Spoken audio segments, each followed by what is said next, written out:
We're doing it. I love it. I know you do. Tired of playing nice. No, I'm not tired of playing nice. You Welcome are a back to nice Shooting guy. After Dark. My name is Ben. We're here to talk about shooting. On deck tonight, we got Mr. Kim, the professor. Hello. We got Mr. Hopkins, Hi. the CC guy. We got Mr. Park, the controversial guy. Just can't help myself. Can't stop, won't Everybody's stop. here, the whole crew. Well, you guys know the deal. Everybody comes here with a topic or something to talk about. Joel, you told me you have a trigger warning, so that moves you to the front of the line. I want to hear you get mad about some stuff. Oh, What are you all right. talking about? Politics? We're talking about USPSA? What are you doing? You taking personal shots at somebody? I don't know what it is yet, and I'm dying to find out. All right. Well, I was at a non-USPSA match, and we're like three stages in, and I was one of the first shooters on a stage. I wasn't really watching the people shoot. I already knew where the targets were, what was going on. I was checking my gear, visualizing, making sure my crap's ready. I shoot the stage. Go figure. There was a popper that I was sure hit dead center in the calibration circle, but of course it didn't fall. So I shot it again, and I finished the stage. Afterwards, I'm like, oh, you know what? Whatever, it happens, I guess. I talked to a friend, and he agreed it was a perfect hit in the calibration circle. I'm like, okay, well, I just want to make sure like I didn't, push the shot low or do something stupid. No, he was like, no, it was dead center. I'm like, okay. Well, then someone in the squad chimed in that most people on the stage had to shoot that popper twice also. I was like, oh, yeah, everybody's been having problems with that. I'm like, oh, tell me more. So then I just asked the squad to hold up for the next shooter, just to wait a minute. As I walk over towards the building, we keep our props in. Of course, the shooter that was getting ready to shoot asked me what I was doing, and I just informed him that I was that popper was getting ready to have intercourse with him, and I was saving him from that. So I bring over crescent wrench, we adjust some popper, we get it set. Someone else chimes in. There's another popper that apparently was kind of heavy that some people had to shoot again. I'm like, well, let's just fix that one while we're here. So we took a look at all the steel on the stage, and sure enough, there's a little bit of adjustment need to be made, and the rest of the squad had a better experience. So, All right, the point Joel, is, so why are you triggered? Did your back hurt from bending over to wrench on the poppers? exactly. My point is, it's everyone's job to pay attention to the condition of the stage, and if you notice something that needs to be addressed, you should speak up. And when at times, Well, Matt, hold on, Joel. Before we start giving people practical advice, would you advise people just bust out the crescent wrenches and fix the heavy poppers at their nearest USPSA match? Is that a good idea? Of course. Why not? Really? You do that at a major match?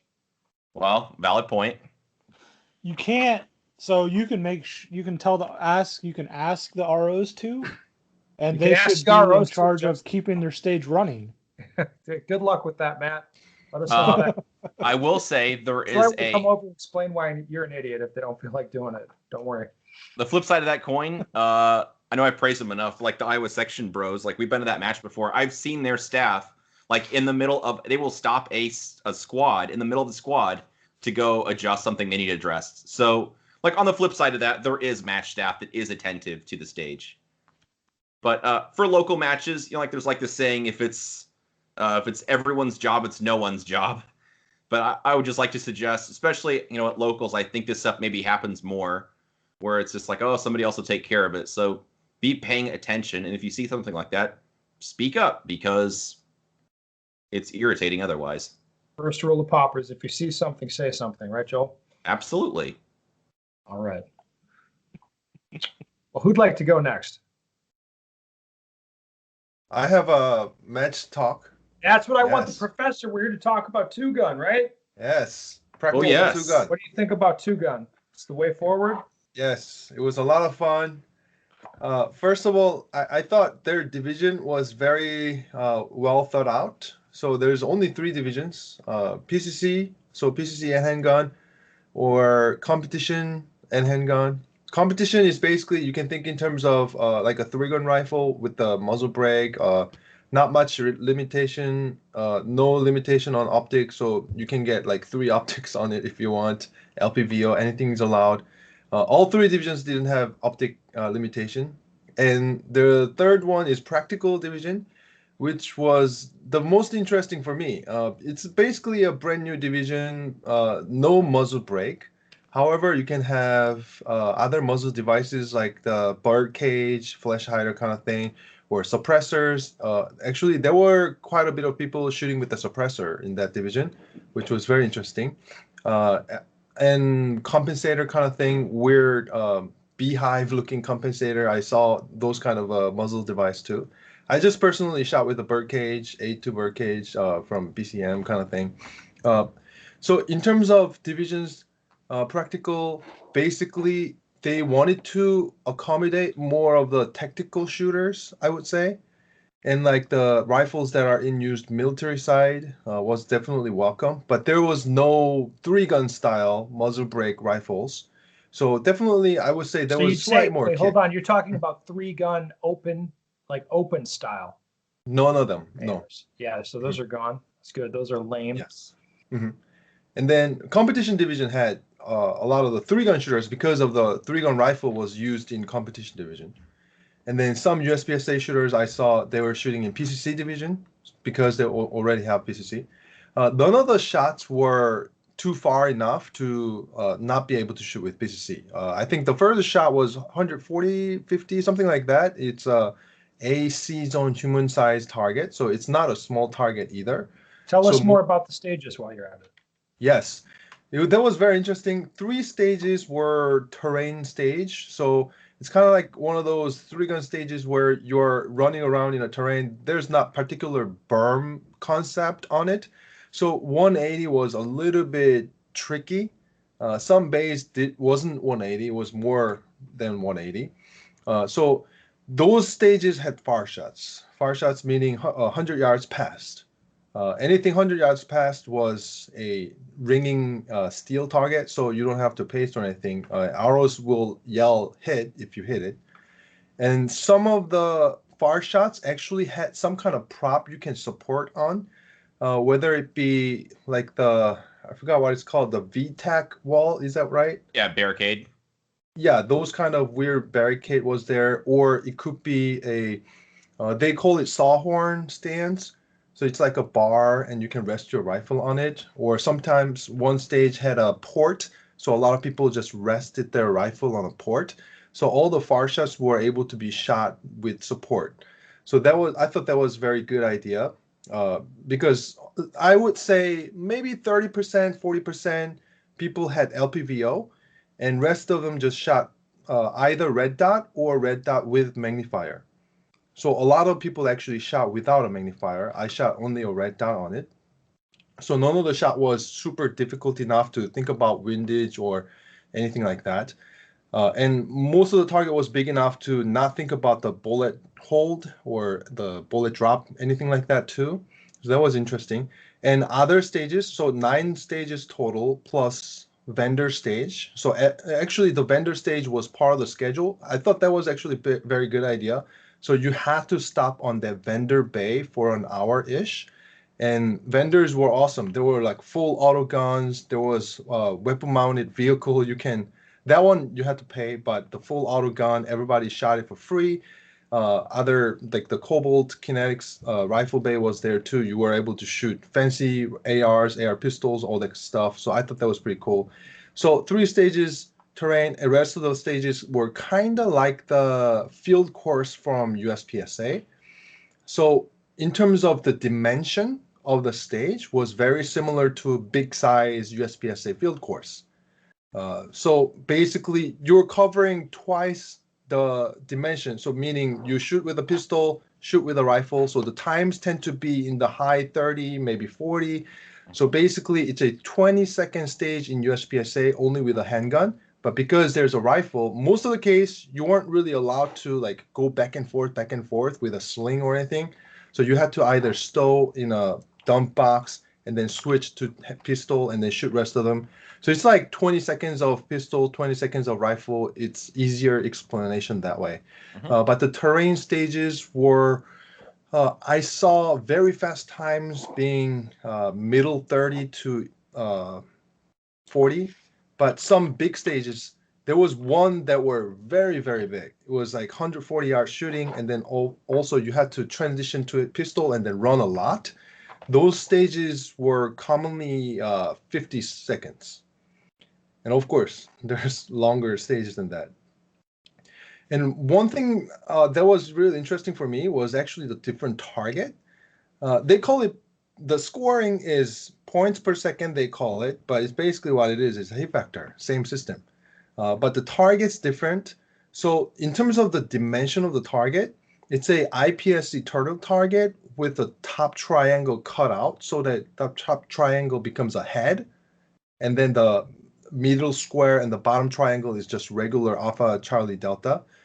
If you shoot the head, there's a zone where outer edge of the head is just regular Alpha, but the middle section is called kill zone or K zone.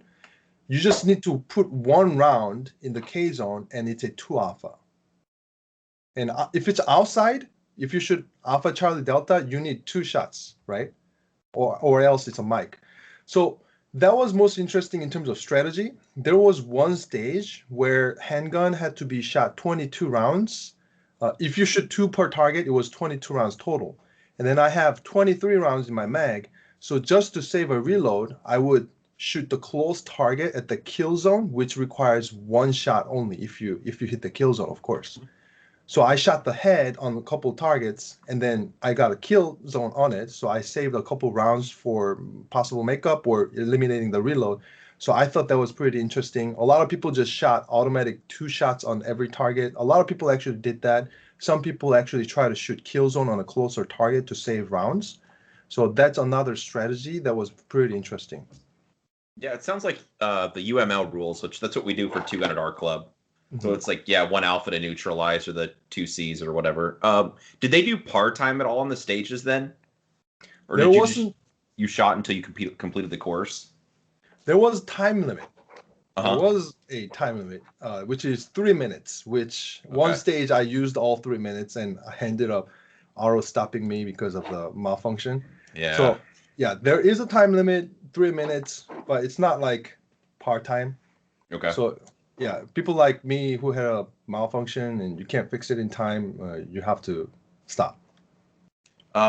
So shoot me straight on the PCC thing. We basically took PCC away at our 2-gun matches because like you can't have, like the proper stages we wanted to build were out to like 2 and 3, 500 yards, and no one's gonna make that with a PCC. Do you feel like that kind of thing would? I don't know. I guess I feel like that limits stage design a bit. It sounds like they had courses that it didn't matter, that it was okay to shoot it though. I would definitely think the reason why I really like this match is because they didn't have super far shots. And I think their focus was more of a practical shooting, I would say. Like, I mean, if you're in the military, that's a different case. But if you are not in the military, we'll probably don't ever in our life has to shoot at that distance if you ever. Well, guys in the military have to identify what they're shooting at too. Yes. When people get far away, that becomes difficult to know who the fuck you're shooting at. Not at shapes and sounds and colors out there. Yeah, that makes sense. Yeah. Yes. And there was one particular stage. Like painted white plates at 500 yards. There was one particular stage that was the most interesting to me. There's 3 cars in the stage, and you have to start in the stage. Your gun's in a glove box, and at the buzzer, you have to shoot the pistol inside the car. And there are some designated targets that you had to shoot inside the car with the door shut. So you had to shoot through the window. And then there's a designated target that has to be shot underneath the car with the rifle too. So that was very interesting setup over there. And I think a lot of people enjoyed it. The car is probably beat up a lot right now. I think that was the most posted video out of the match. All right, Kim, I gotta know one other thing. Yeah. What would you change about the match, if anything, for next year? Yes. So there was a little bit lack of communication before the match started. So they weren't releasing the right information. For example, the rule set, and also like what kind of food situation, the vendor introduction or the range introduction. Like USPSA, you have a match book. and the matchbook is in a set form that they have to tell you, hey, this is the address, this is how you come, this is a parking lot, this is a schedule, blah blah blah. Those kind of information was pretty late. That was one thing. So a lot of people they did the description of the stage before the match, like a couple days before. But when we got there, it was saying, hey, now there's a designated target for this target, that target. Everybody knew it at the briefing. So those kind of information was lacking for sure. I think everything else was very good. One more So question. it's pretty minor stuff, really. Is what Do you're you saying. feel like it weighted the shooting ability for the guns equally? Meaning, do you think like it didn't matter if you weren't worth a crap with your handgun, as long as you were strong with the rifle, you were okay? Do you feel like it was equally important to be good with both guns? That's a very good question. And I would say yes. It was very equally tested. The target distances were, I think they were testing for handgun. They were like 2-inch plates at like 20 to 25 yard distance. That's a couple. difficult shot. Okay. Yes. So I think for a handgun, they were really testing. There were targets close up too. Sure. So the average distance of the target was right on point. I would say maybe 15. Yeah, somewhere around it. And the rifle, in my opinion, it was testing more of gear change. Like there were rifle targets that you want to go really fast. And then now you have to slow down and then shoot like 100-yard plate kind of thing. So there was a lot of speed change. And the terrain stages, on all of them, when I was done shooting, I was panting. There was definitely like, you got to run uphill or you got to run some distance. So there were times where you had to shoot after running uphill kind of thing. And then by the time you're there, it's not a difficult shot if you were shooting seated and, bench it on a rifle in a shooting range, taking your time. It's not a difficult shot. But after running, it was a difficult shot. Mm-hmm. Yes. Yeah. Cool. Oh, and the transition was pretty interesting sector. So there are 2 stages that you had to start with the rifle slung unloaded, and you start with a pistol. So eventually you have to transition with the sling and then load your rifle and start shooting. And there were many different methods, and I thought that was pretty interesting. Some people were hanging the rifle in the back, slung, and then they would just focus on running because there's nothing in front of you. And they were like shooting on the move stage. And I personally shot with the rifle in front of me. And then when I was shooting on the move, I was pretty cautious. I'm not sprinting because the target is super close on a pistol.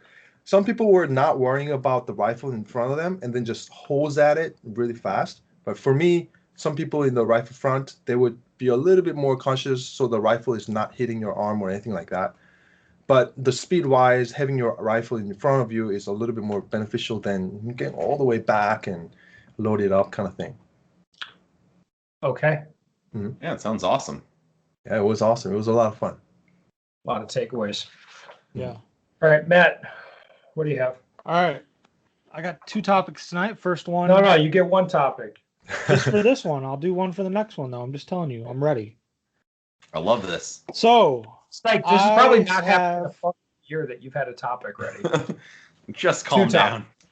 I got 2, I'm though, so we're good. Perfectly calm, dude. Calmer than you are. Calmer than you I are. got a new backstrap for the P10. So local gunsmith is making these backstraps now. And so the color looks like it's brass, right? Told me course. P10's no good. They're good. Is that the one Okay. made out of solid gold? Yes, it's actually made out of solid gold.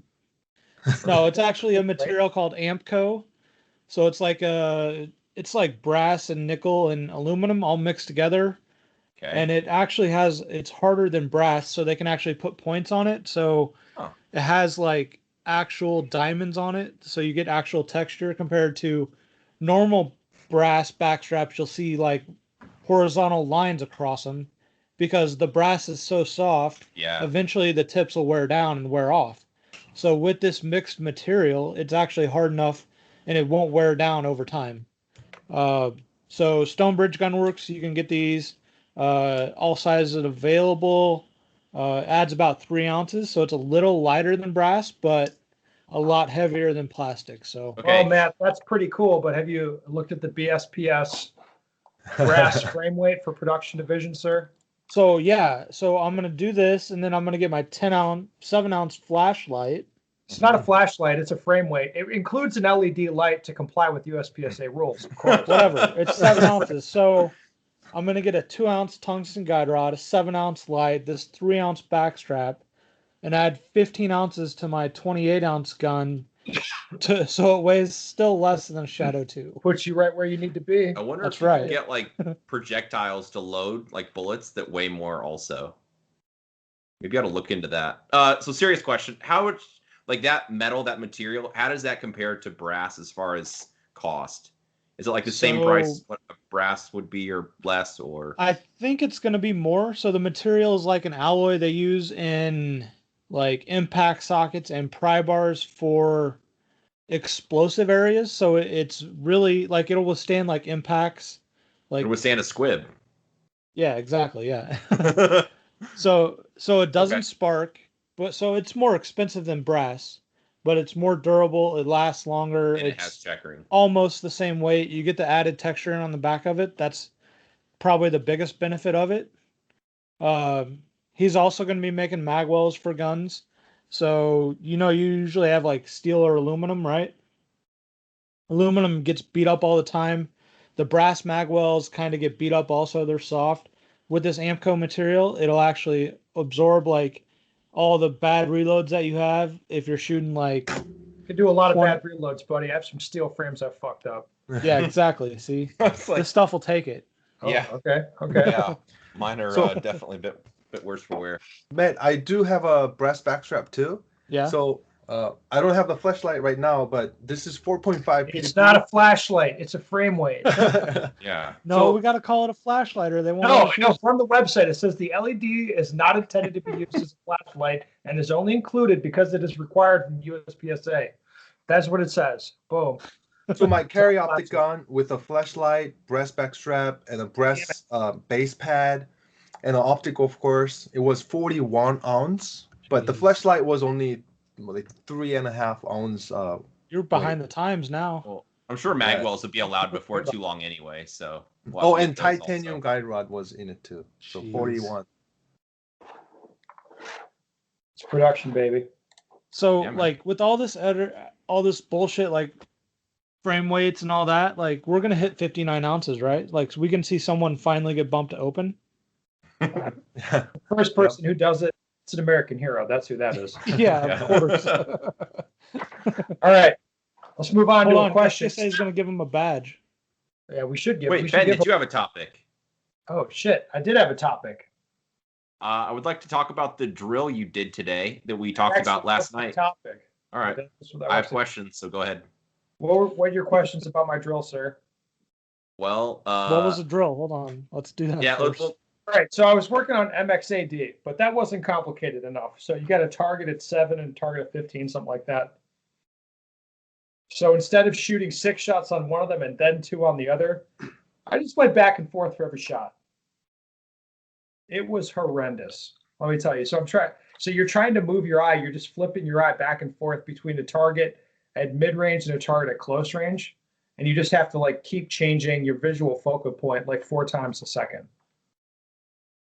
If that sounds hard, it's because it is. It's really I can hard. see a lesser trained shooter turn it into point shooting unintentionally. I could see a lesser. I was turning it into point shooting unintentionally. It's almost like you're trying to get your vision caught up with what your are doing. And if you get your vision in front of what you're doing, you're a lot more accurate. And when you don't, it looks and feels like point shooting. All right. It's a very interesting exercise. Shoot me straight. What did your first run on that drill look like? It was fine. It was just slow. When you start going faster and faster is where you start running into problems. By the end of the practice session, did you feel like you had it nailed down to where you were happy, or is it still a work in progress? What the fuck are you talking about? You practiced with me. You know that's not even a thing. What are That's you talking true. about? All right, fine. You've ever seen me leave practice happy? Have that ever happened? True. Son of a bitch, Joel. All right, but anyway, the reason I started working on this was the theory. It was like, hey, this is an interesting transition exercise when there's one target transition. Let's use the same close spacing of the targets and the difference in distance, right? So you're not putting two targets next to each other 7 yards away or something like that. No, your vision has to jump out and then back in. So it's constant focal depth changes. It's horrific. It really sucks. And if you tense up at all, the targets are so close together in terms of how they're laterally spaced that if you tense up at all, you start swinging the gun too hard, and swinging past stuff. I mean, seriously, I was ready to, damage myself towards the end of practice today. It was very challenging. Is it something you think you'll do again? Oh yeah, absolutely. Yeah. No, I hate myself, so yeah, I'm gonna do it some more. Some poor sap listening to this, would you recommend other people try this drill? It sounds very difficult. Yeah, I mean, if you even know what drill I'm talking about and the target distances, like if you've actually done this and this sounds interesting to you, which is not a lot of people, go ahead and try it. I just thought it was an interesting challenge. The reason I was doing the drill and kind of got ahead of ourselves was, hey, I really want to emphasize target transitions. And this single shot per target thing is very interesting, but not just maintaining it going right to left or left to right across a set of targets, but like going back and forth with targets of different focal depth. Like Jesus, it was horrific. I recommend you guys try it. I will. It sounds like a very good hand-eye coordination development. Right. And what got me doing this was doing track the A zone. Mm-hmm. So I do remember I started putting track the A zone drill in classes, and that's a drill that the professor developed, of course. But, Professor, tell me if this is right in terms of your experience. When you're doing track the A zone super fast, it's almost like you're going to look for where you think the A zone is, and the gun's going to go to that spot. But in order to make the time, you're going to shoot immediately when you get the target anyway. Yes. Right? So you pretty much get punished on the accuracy of where you look and how well you track the A zone if you're shooting that real fast. Yes. It's a very good vision guidance, I would say, skill. So in the course of shooting track the A zone, I was like, shit, this is hard. This is really hard. I bet I could think of something even harder. And then I did that. That was kind of what I was thinking. I like it. I want to try that drill. Yeah, you should. And you should go like pop, pop, pop, pop, pop, pop, pop, pop, like back and forth. You're like, my word, this is hard. You still stick with the 8 rounds on it? Right, yeah, no, it makes it way harder. Try doing 16 rounds if you really hate yourself. And Ben, sorry, I can't help myself. For training group members, that is the drill of the month for this month. So you should. What is? Track the A zone. Track the A zone. I'm like, wait, what are we talking about? A lot of things I was jumping around. So in training group, that is the drill of the month where you should shoot it, post your videos, takeaways, all that garbage. And you should also listen to my podcast, Training Group Live, because we talk about it in depth as well. So nobody likes your podcast, Joel. Here we go. I had to get in my 2 cents, show my stuff, All right. I'm going to read an email. It's not really a question. It's more like a guy telling us what he thinks we should do, but it's interesting, so I'll read it. As a fairly novice former match director, I can attest making interesting stages is difficult. The various podcasts have the topic of what makes a good stage commonly, but the answers are mostly non-specific. Options, like that's actionable. My suggestion is for your expert crew to review stages on video, detailing what makes them good and what made them suck, how changes could have been done to improve them. Maybe a bigger challenge than imagined. Believe me shit talk narrating a video is not a challenge. Anyway, maybe a bigger challenge than imagined. However, getting a better set of stage design skills out there will help make matches more fun, and it may turn the tide from the more targets is better mentality. Sadly, this is a small part of what USPSA should provide clubs. However, they do jack shit outside of taking fees. Wow, man, people are like turning on USPSA. I don't know what's happening. It's weird. It's weird, yeah. I don't know what's going on. Anyway, any reaction to the actual statement here from our letter writer? Well, I'd sound like a corporate shill, but Ben and I have a video for that on Training Group also. Remember that, Ben? I We do. made that when I was at your place. Yeah. Do. It was we did do that. But I have to say, it is really a lot more of an art than a science making these stages. It's something that, I mean, no, I don't think any one person could even design stages for like more than one nationals in a row. You know what I mean? Without it kind of getting samey. It's Even- really tough. Yeah, like even our sections match, or sorry, our level 2 match, yeah, the Cornhusker Classic. Like we had a bunch. We had, I don't know, let's say 5 to Why are you 10 laughing different when people. you reference your section match there, Hopkins? it's not my section. I'm not involved at all in this.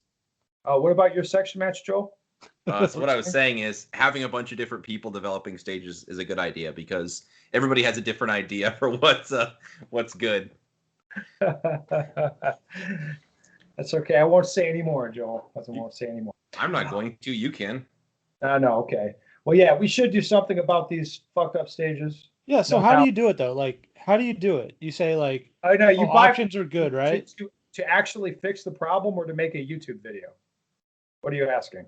Both. Like this guy's Oh. asking like how we Make can a fix YouTube this. video. I would just pull people's match videos and then narrate over what's wrong or what could be improved about the stages or just Are you kind of give actually our gonna thoughts. do this? No, I'm not going to do that. I was about to say, yeah. That would seem mean. The reason I don't do that, I make a point of not doing that. We try to stay away from it. You notice, like, we only really talk shit about nationals because it's kind of like, look, it's nationals, it's fair game, you know, in my opinion. But other matches, it's kind of like, hey, if we don't like the stages, we don't make a huge fuss about it. We just don't go back. I think that's More that seems tasteful. So like Yeah, one thing I can say, like we say you want options in there, right? Mhm. So say you have a port that has a target in it, right? But if you have another target out there that you can also see in that port, but also see from 3 other spots on the stage, that would be an option. well, Since potentially. he's talking about Yes. actionable. Potentially, like an option Yes. has to be something that good shooters would potentially do.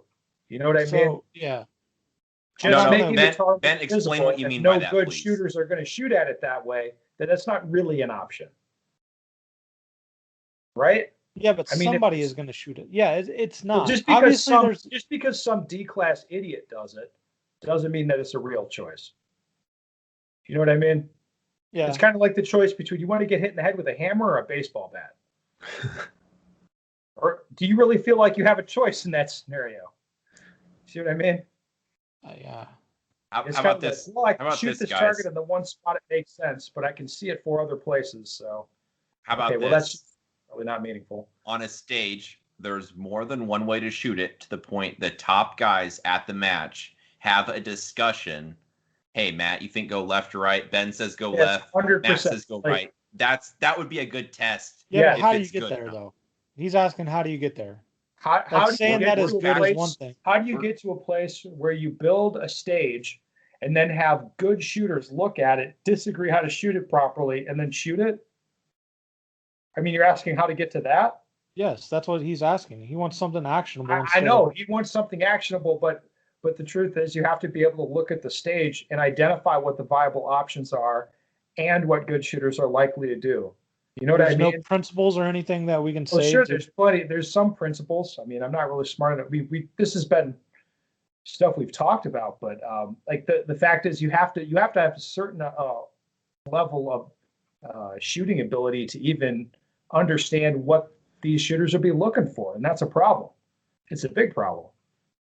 I mean, I'm not saying it's impossible for B-class shooters to build good stages. I'm not saying that at all. I'm just saying it becomes hard. You know what I mean? You're like, hey, how far away are people comfortable shooting while they move? Or what are they going to do with this activator timing sequence we have here? Or, you know what I mean? Like that, you have to kind of know how to shoot. Well, it's like a career in a way that you pursue, where you'd be building stages over years and seeing how people like observing, even if you're not the Heat, observing how people shoot it. Asking them what they, like at a match, send out a survey. What'd you guys think? What'd you like? What'd you not like? We're asking people, getting feedback. It's not something that we could give, unfortunately. Like, hey, if you do these 5 things, you're good to go. It's just like shooting. It's something that you work on over a period of time. and sometimes you make mistakes where it's not so hot, and sometimes you hit it out of the park. So it's just a work in progress, just like shooting. All right. Is that Shit. fair? Well, what about the solution, Matt? You want to hear my idea there? You're gonna put up a YouTube video, aren't you? No, that's what I could do. I say that'd be easy. I don't really view that as a solution. If you actually want to solve this problem or make some inroads, you'd kind of take charge of the nationals and area matches, have them run to a different standard in terms of stage design than what we have now. So why would you do that? If you cared about making the sport better. I'm not saying anybody does. I'm just saying. I get that. But so what people see at nationals and area matches trickle down to state and local matches. Well, to I mean, match all your directors. serious guys go to those matches, and everybody's been to a club match where they're like, "Hey, we pulled the stage from our area match. We're shooting that here." Or, Yeah. "Hey, So it trickles these guys, down, and then people see it. these Eventually, guys saw this at the section match, so we're doing it here." So kind of, yeah. it's kind of from the top down. That's why that I'm What are you talking about, Joel? Nothing at all. What damage? Like, I don't give a like. There's no damage being done, dude. Don't worry. Yeah, I mean, I'm just saying, like, yes, that's what you would do if you were interested. You would have it trickle down from the area matches. That's actually a viable strategy that could be implemented. I'll put it that way. Doing all the section matches, that's way too much, right? It's way too decentralized. But the nationals and area matches, that's actually viable. That could actually work. In terms of like educating people to build stages, nicely and all that, like maybe making a content as a USPSA organization. Like for example, if I was a king of the day, I would reach out to someone who did the match directing and who's very practicing regularly. Basically, if I, like Florida, there's a couple people that's known, who's a top shooter and also match directing. And some people in Utah kind of thing. So big names who already associate with area matches or nationals. Some couple nationals, like our previous president Phil Strader could be one of them. Mm-hmm. Like reaching out to people who actually has experiences with shooting multiple different style of matches. So for example, it could be IPSC as well, and then have them actually like hire them to make a couple of videos on what's their rule of thumb, because like guys like Shannon and a lot of people did in Utah, a lot of people are very experienced, and I think they have their own rule of thumbs when it comes to build stages, how to make it interesting, how to make the options more actionable, like we just talked about. Yeah, Mhm. Absolutely. All right, guys, that's a good time to leave it. Another bang up podcast. Listeners, if you have a question you want the answer to, go to bensteger.com. Send us your questions. We'd love to hear from you. Anything else? I don't think so, guys. I think we'll kill